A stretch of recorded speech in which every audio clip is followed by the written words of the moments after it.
Hello and welcome to yet another episode on the Mission Shunya podcast channel. Wherever you are, hope you are doing well. As always, I am very excited to bring to you yet another conversation around this global transition towards a zero carbon economy. Shunya, by the way, means zero in the Indian language. Just a small information for all the new listeners.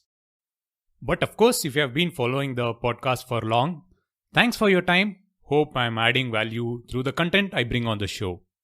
If you want me to cover any particular topic or have any recommendations for a future guest, do drop a line. missionshunya@gmail.com is the ID, or tag me at missionshunya across Facebook, Instagram or Twitter. This week's topic is all about materials. Materials that go into creating products in the clean tech space. I'm sure you would have heard multiple arguments from people who are skeptical about the clean tech transition. They would question the sustainability of everything behind the tech. So let's debunk the myths with help from Umicore. Umicore is a global materials technology and recycling group. And what caught my attention at first was their mission statement: Materials for a Better Life. On this week's episode, we get not one but two passionate people on the conversation from Umicore. I had the chance to meet them a few years back, and I was really impressed to hear about the work done by Umicore across the globe in ensuring sustainability across the value chain.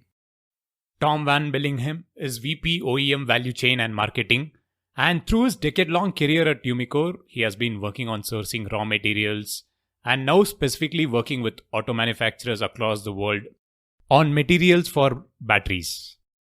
Kedar Rele is Country General Manager and Director for Umicore and is responsible to lead and grow Umicore India business on clean mobility and recycling business.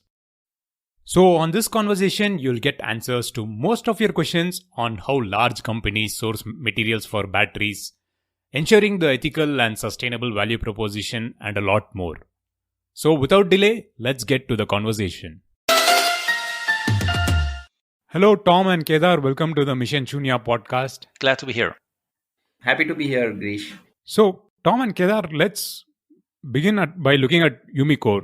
For a company with a mission like Materials for a Better Life, what is the business all into, and what do you do? I mean, I understand you develop, produce, and recycle materials. So, how would you describe Umicore in a few sentences? We always say that Umicore is a global materials technology and recycling group. So that means that we start from metals, and then we, with our application know-how, we turn these metals into an application. And typically when this application is end of life, we close the loop by recycling the metals. I think this closed loop concept is embedded in basically everything we do. And that's really something that sets us apart from a lot of our competitors. If I look at Umicore, there are really three big pillars of activities. First pillar is catalysis. And here we use metals like platinum, palladium, rhodium, and so on to put them on a substrate. And that substrate will have then an active life in cleaning the exhaust gases from combustion engines. And here again, when this catalyst is end of life, we recycle the metals and we reuse them for new catalysts. To give you an idea, roughly one car out of three globally is driving around with a catalyst from Umicore. The second pillar is what we call energy and surface technologies. Their battery materials is for sure the biggest segment. So here also in battery materials, we take metals like cobalt, nickel, manganese, lithium. We transform that into a cathode. This cathode sees an active life in a lithium-ion battery. And when this battery is end of life, we recycle it again and we reuse it, those metals, to make new cathode materials. This is the second pillar. And then the third pillar of Umicore is really what we call recycling. So this is all about recycling complex waste streams. And what is a complex waste stream? That is any input that contains a variety of typically precious metals or very complex mixes of metals. So we would recycle 17 different metals out of those flows. and make new applications. So this is really what you could describe as urban mining. So we see the city as our input flow, and we recycle all kinds of devices that are part of our daily life, and we recycle the metal. So that's basically what Umicore is in a nutshell. And I really believe that if you look at our motto, materials for a better life, a lot of what we do is indeed all about changing the way people transport themselves, make our environment a better environment to live in, make cleaner air, changing the way people transport themselves, communicate, entertain themselves. This is really we're embedded in a lot of technologies that are changing our lives for the better. That's wonderful. The reason I ask this question is because when you hear this statement from a company that's into mining and materials for a better life, considering the industry per se is going to be very energy intense, I mean, all through the process is very intense. How difficult is it for you to show that you are a leader in from a sustainability viewpoint? So let me maybe first point out that Umicore is no longer active in mining itself. So we do have a mining history. Umicore is, let's say, a 200-year-old company, and we definitely have a mining background. But today we don't operate any mine any longer. So we're not a mining company. A few decades ago, we made the deliberate choice to get out of mining and really focusing ourselves in on the transformation part of the business. And why is that? Typically, mining tends to be a very cyclical business. If the metal prices are right, you can make a fortune. If the metal prices are low, should be prepared to suffer losses for several years in a row. Our business model is very different. We really want to be profitable because we add value to the metals we treat. So I think that's a little bit the perspective. But your observation that the mining is a significant contributor to overall footprint is of course correct. Huh? This is something we pay a lot of attention to. We are very much aware that the materials we process, they come with a considerable footprint. And we basically address it in two different ways. On one hand, I would say traceability. So we know exactly where we buy from. That is not only important from an ethical and a social perspective, but also from a CO2 footprint perspective. If you know the exact route the material has followed, you can also assess the exact footprint. This is one way, traceability. True. Another way is indeed by doing what we call LCA studies. So you really want to understand the footprint of the materials you buy by making detailed studies, like what is now the exact footprint of that specific metal, knowing that I've done a number of processing steps. I've used energy as an input. I've used reagents as an input. So what does this mean in terms of footprint of the metals I'm putting in the market? So I think this is also one of the reasons why Umicore has shifted its focus to what we call urban mining. To just give you an example, the gold ore that is mined in countries like South Africa typically contains about 5 grams of gold per metric ton of ore. A cell phone over a bunch of cell phones would contain about 200 grams of gold per metric ton. So as you can see, this is a much richer source as an input. Wow. At the same time, this also clearly points out the need for recycling our end-of-life portable electronics devices. At this point in time, let's say about 3 to 5% of devices are recycled at the end of life. Well, we really believe that society has to find a way to increase this device collection, because from a technology point of view, the technology is there to recover the metals very efficiently. True. But of course, if the collection, the first step is missing, of course, the rest of the industry cannot process. And it's really a shame to waste so many valuable metals like cobalt, like lithium, and so on, where there is some consensus that the supply demand might be tight in the coming years. to on an annual basis to just waste tens of thousands of tons of cobalt, which would be the equivalent of the biggest cobalt mine in the world. If you could recycle that, well, I think we have to think about how we go about with these metals, and recycling can definitely contribute to or be part of the solution. If I was just to add what Tom said, and let's just take the way Corona changed the world and the way we are consuming digital equipments, any electronic equipment, maybe your laptops, tablets, and I think there is a growing e-waste problem which would over 3 to 5 years will come in the world, also in country like India. And how do we develop these chains? And while technology is there and Umicore offers, I think there could be also a requirement. How does the chain sets up for it? And that's where you we need to focus. So I think world has recognized this fact, and we are already ready with the technology. So that's where we are positioned. That's well said, Kedar. That brings me to my next question. I mean, it's closely related to what you do. Kedar, you kind of talk to businesses, especially in countries like India, where you're currently focused on. How do you go about convincing customers about the value that you bring to the table in terms of the sustainability that you have in the entire value chain?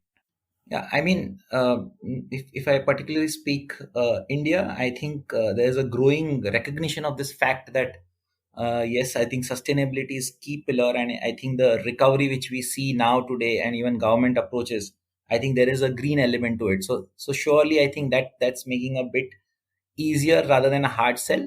But I think a lot of effort, and just not me or Umicore as a company, we need to really tackle this. But it has to be somewhere, some kind of regulations would also further help. But all said and done, when you show value, and what Tom talked about being LCA or being the technology and the efficiency, I think over a period of time, the recognitions is much better and higher than was earlier. So I think it's getting better here. All is set for it, but yes, there are costs to it which we need to really understand. You cannot externalize an environmental cost. You have to build in the cost, and that's where I think these kind of recognition and these kind of acceptance will be important going forward. That's true. Now, getting back to the way you function in terms of value chain and how you go about this, because you did say mining is off your radar now, or you're not into mining anymore, and then you have traceability as a key factor in the entire value chain. What are the other big challenges in the value chain? Because Umicore is a global company, you have materials coming from various sources. How does it typically work? Do you have centralized units? Well, of course, Umicore is a wide consortium dealing with a few dozens of different metals. So our approach tends to be different metal by metal. If we now speaking about, for example, the battery industry, each metal has its own risk profile. That means that also each metal needs its own approach. Um, Sometimes it's an availability risk, sometimes it's a geopolitical risk. For example, the fact that 65% of cobalt is found in the DRC, in Congo, in Africa. Well, that's just a fact of life. Nature has put the cobalt there. True. At the same time, if we plan battery industry demand, we probably want to take a 5 or 10 year horizon look. Well, good luck predicting the political situation in Congo 5 years down the road. It's sometimes already challenging to know what's going to happen the next 3 months. So, well, it's a fact that we have to factor in, and that means that you probably want to build in flexibility in the types of metals you can treat as an input. Over time, as we said before, we want to increase the portion of recycled metals, because recycling, I think Kedar pointed it out, it comes with several benefits. There is a sustainability benefit. There is, I think, also a geopolitical benefit, in that sense that regions that over time would rely on massive recycling or closing the loop on metals to supply their own needs would no longer be dependent on other regions. And I think this is with the rising geopolitical tension in some parts of the world, this is definitely an important trend, or this technology would be an enabler for more independence. So I think these are the steps we take. So we really have an approach which is dedicated by each metal. It often comes down to flexibility, being able to take different types of input and create the same output. So this flexibility on the input side, while having the same high quality at the output side, I think that definitely is also a differentiator. Yeah, just to further, supplement what Tom mentioned, we as an organization has also a super, sustainability framework, which starts from sourcing. And a typical example, and Tom touched upon Congo and Cobalt.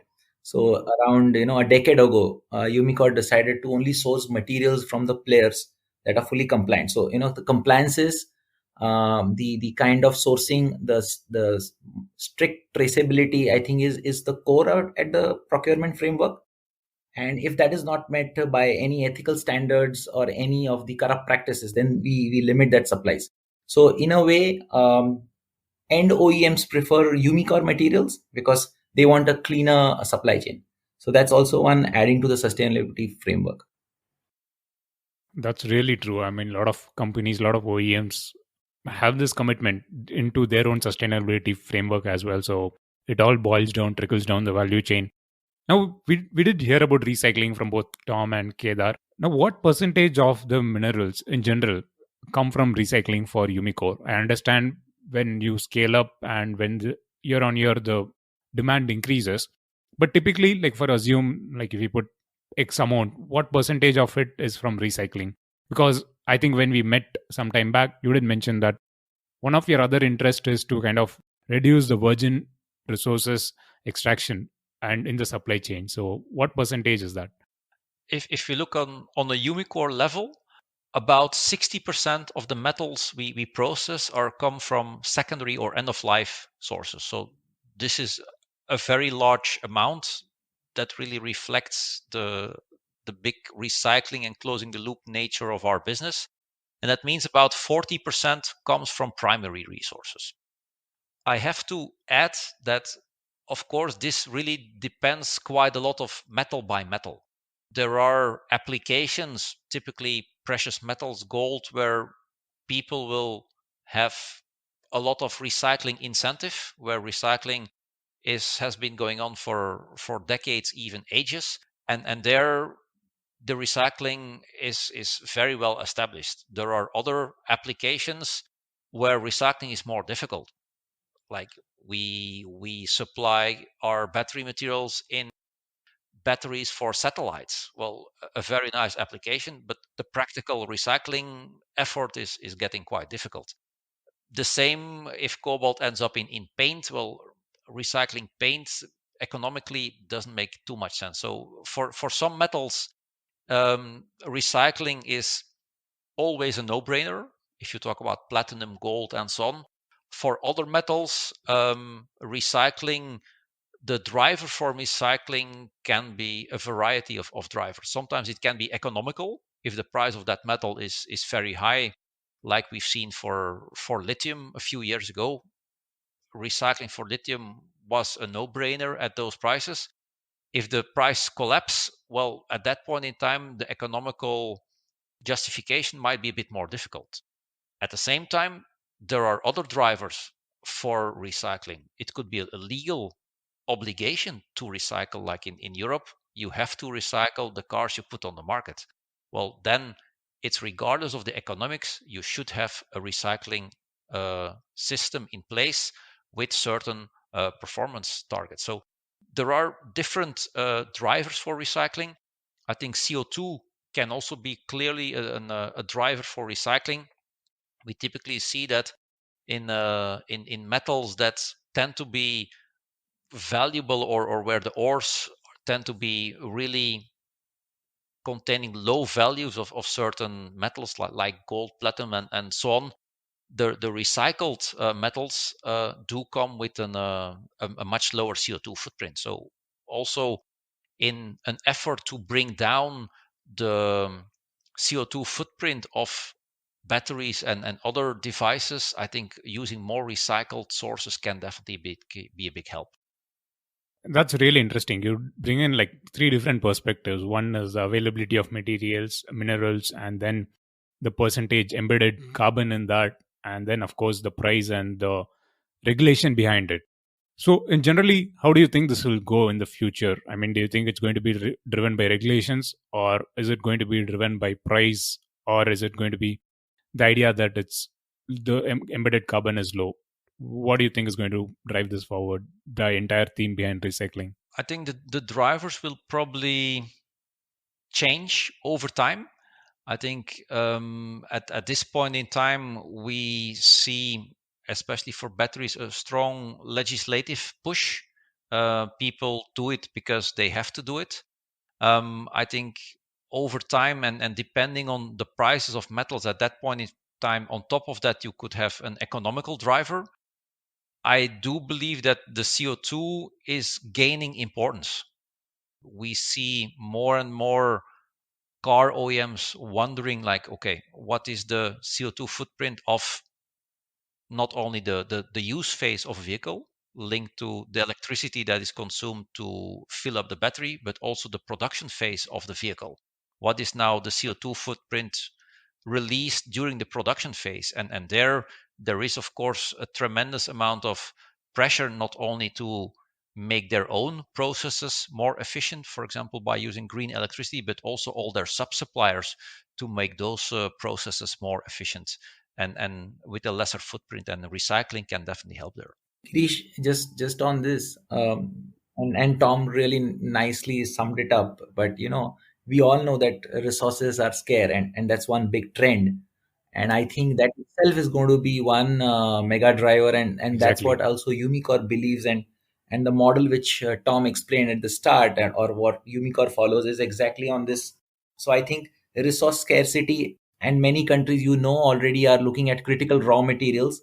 When corona happened, while we all talked about globalization, now it's about somewhat, like, if I say, quote unquote, deglobalization. So in that scenario, everybody will want to retain their own critical metals, whatever available. So recycling, I think, will be a increasing trend. And somewhere, I mean, we as consumers have also been sensitized about it. If you take if I take India as a case, and if you take rural India, and if I really dissect rural India as Bharat, you will see that the villages or the towns or small towns are more sustainable, and very cleaner, because they use very well the resources. Even if it is waste, they actually convert that into manure and use it. So I think somewhere rural India knows it. If we can really copy it in urban also, then I think it will be much better for us to live as a this world. Oh, that's a wonderful little point, Kedar. You did mention about how rural India is very sustainable in a way of life, and as like Tom mentioned, urban mining is the new word that you're popularizing, if I were to put it that way. Now, on this note, I mean, I get a question because I'm sure this question will be asked by all the OEMs and all the companies who source from you. When they source it, they might ask, when you claim that it is recycled or it comes from a sustainable source, do you have any technology that can trace it? You did mention traceability. I think I've heard a few of the companies claiming blockchain and others being very efficient in tracing the flow of materials. Is that something that you use, or you have other ways, or you just believe in your suppliers, your entire value chain, in how they process and how they refine materials? Thanks for that question. I think that's a very relevant question that indeed comes up at different OEMs. We definitely have different systems in place to make sure that we know exactly where we buy from. I think the days where you just rely on paper declaration from somebody else are far behind us. We've never done this. We in the industry we saw some other players do that, but we definitely see a clear trend to much more scrutiny, following audit trails, and really making sure that people know exactly where they buy from. So it's a combination of having people on the ground, so having teams in Africa for cobalt, having teams going to South America and Australia for lithium. So really making sure that you are on the ground from the mines, that you know where your feed is coming from, that you check the labor circumstances, the respect for the environment, and so on and so on. So that's personally checking. There are indeed other mechanisms. Sometimes they call it chemical fingerprinting. Typically, every mine will have its unique impurity pattern. So if you have in-depth analysis methods, you will be able to read this impurity pattern and link an ore body or a sack of ore to a specific origin. That's a second technology. And then thirdly, as you said, indeed, blockchain is a technology that indeed would allow us to indeed make sure that the traceability that is there becomes also visible at the right level, being it at the cell maker or at the OEM. So this is indeed also something that we're working up as a technology that complements the other efforts. That's wonderful, especially the second point. I never thought that there could be this level of expertise in kind of identifying the ore level impurity and then kind of saying where this came from, which mine did this come from. That's really interesting. That's why I think it pays to be in a company like Umicore, where you have expertise of like a couple of centuries. Exactly. Then, of course, if you've had more than 100 years experience in this field with these different metals, that of course contributes to the overall knowledge and indeed knowing what to look for. Oh, that's wonderful. I mean, now you've had to ask for a company of this history and the company whose with the entire value chain, the business model is entirely around circular economy and sustainability. Do you have any targets as sustainability targets for your company as is? Do you have any targets like any year you want to have some impact? Do you have anything like that? Yes, let's say we had clear targets for what we called our Vision 2020. We want to be a leader in clean mobility and make sustainability a competitive edge. We're now working on our next vision, and there we expect to make these targets even more tangible, and that indeed we will hopefully come out like other companies with more science-based targets. So we have to have a bit more patience, and then I think Umicore will be able to announce what our plans are in that field. That's interesting. I'm sure you wouldn't have to look a long way. You would definitely have a long list of targets that you can choose from and then probably say, okay, this is going to be a high reach, but we will definitely get there. One comment, Girish, I think often, and this is something people might overlook, economical targets and ecological targets can be perfectly aligned. If I look at our processes that we use to make battery materials, they're very electricity intensive. So for us, giving our engineering team a design target where we say like, okay, you have to reduce the amount of electricity per kilogram produced product by X, is on one hand an economical target because it will allow us to save money, but at the same time also an ecological target. So typically in let's say energy intensive industries, and metal processing can definitely be one of those industries, there those targets or those goals can be perfectly aligned. So it's not that they're opposite forces. Exactly. Very true. You kind of have two things, two targets in one common statement, both ecological and economical. That's nice. Not many companies actually can claim to get to that level. In fact, they would have to have two separate targets. Girish, in terms of battery material supply, what Tom said was a big point actually, which not only means material and design and the flow, but we can actually offer with our new setup in Europe actually a feed of energy which is renewable. So actually, what will get produced and the energy being used there is from hydroelectricity. So that's going to be also something to look out when the battery materials flow into the OEM chain and the whole footprint is calculated on carbon. Oh, that's nice, Kedar. And perfectly leads me to my next question. For a company that deals with all the minerals and all the materials that goes into battery for electric vehicles, I mean, the general question or the general myth, if I were to put it that way, is, do we have enough lithium? Do we have enough minerals to kind of build big, large scale batteries that can go into electric cars that come in the future? How would you debunk this? I think indeed a question that comes back quite frequently. Umicore battery materials, we are launching, let's say, a campaign of, let's say, 8 common myths around electric vehicles. And indeed, one of the myths was indeed that there's not going to be enough lithium or cobalt to build all the EVs that society might need. I think we have to look at 3 different aspects in this. First of all, the automotive industry in general has a much longer planning cycle than typically portable electronics has. Automotive companies are used to think 5 years ahead for launching new platforms, 10 years ahead in terms of like how long these platforms will last, and so on and so on, what that means in terms of volumes. So better visibility, and I think better alignment along the supply chain to pass on this visibility along the supply chain will help for new investments. Secondly, I also believe that recycling will help. And then thirdly, let's not forget that the industry has shown enormous technical flexibility to keep with or to deal with certain shortages of certain metals. We've seen that several times when the cobalt price spiked. Very soon after, you saw all kinds of clever chemistries popping up where the portion of cobalt was being reduced. This is definitely something where the industry tends to be flexible.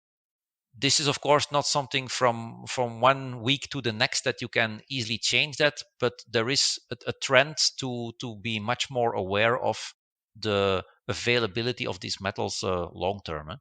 I think of course lithium ion is not going to work without lithium.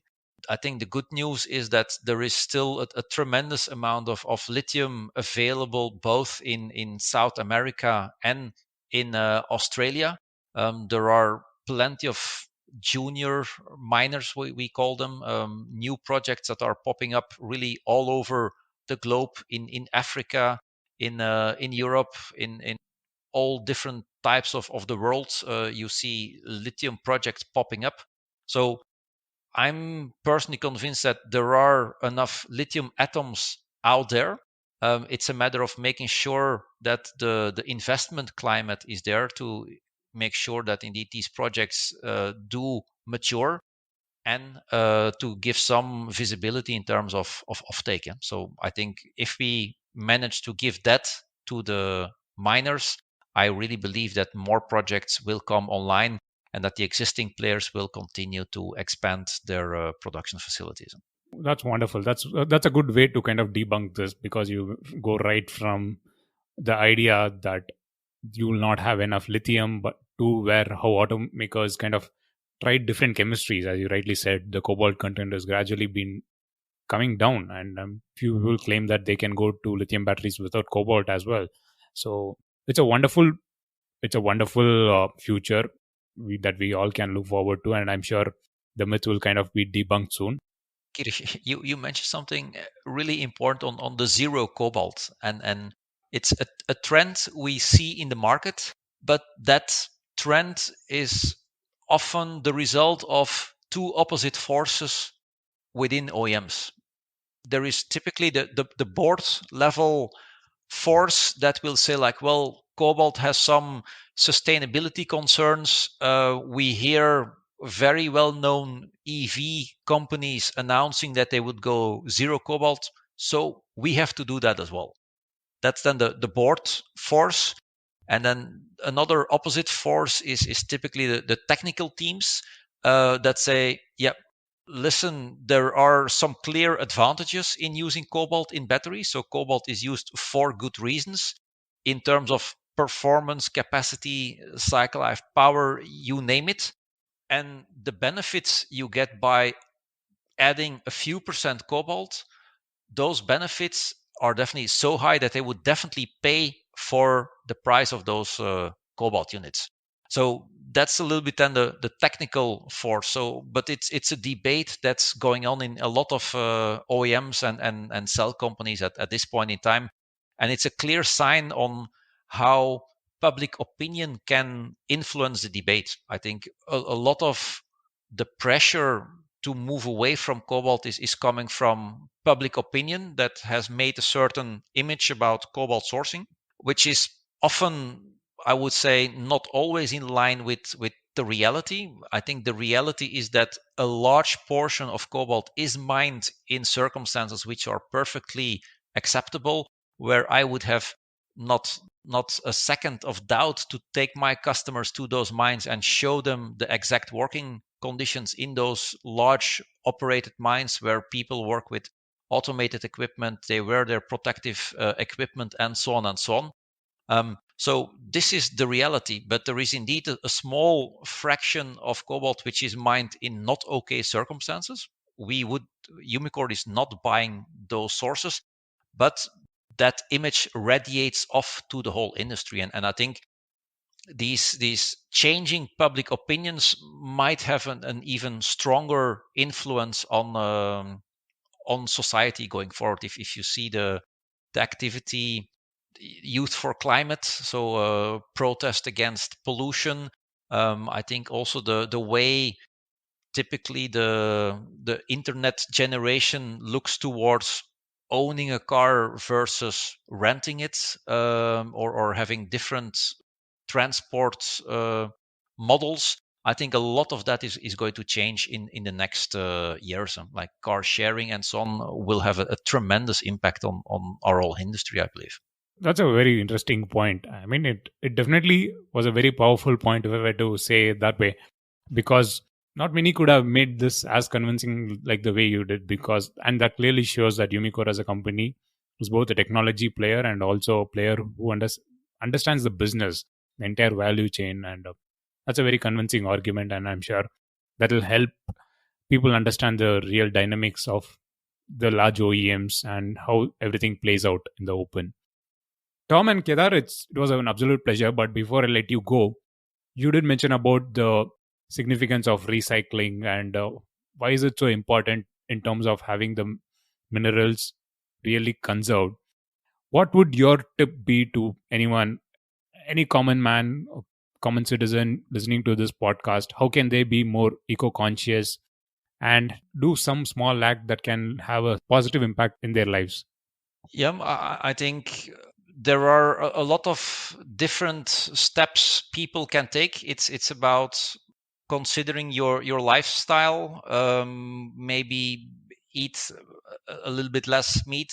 Be very conscious about the way you travel, but also very practically. Like if your smartphone is end of life, well, just don't throw it in the garbage. Make sure it gets back to a kind of a recycling point where people do take proper care about it, and make sure those resources are not wasted.